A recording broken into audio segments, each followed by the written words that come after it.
আসসালামু আলাইকুম রহমতুল্লাহি ওবারাকাতু। সবাই আমি প্র্যাকটিক্যালে দেখাই। এটা দুতরা পাতা।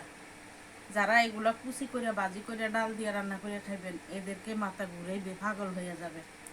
তাই ওইভাবে না খাইয়া এই ডাটাটারে এইভাবে ফালা আসবে দেবেন, পানের মতন করে। হ্যাঁ, এভাবে ফালাই দিলে যাগো একজিমা, চুলকানি, দাউদ আছে, তারপরে অ্যালার্জি তাড়াতাড়ি ভালো হয়ে যাবে।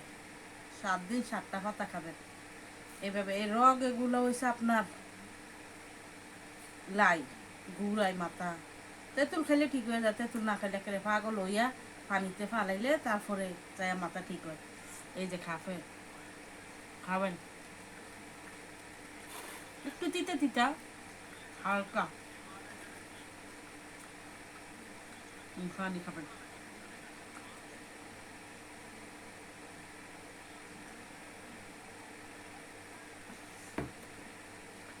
আর মাথাও ঘুরাইবে না, পাগলও হবেন না। শরীরে চুলকানি, ইলিশ মাছ খাইতে পারবেন, গরু গোস্ত খাইতে পারবেন, চুলকানি চলে যাবে, চুলকানি থাকবে না। চুলকানির মহা ওষুধ হচ্ছে দুধরা পাতা।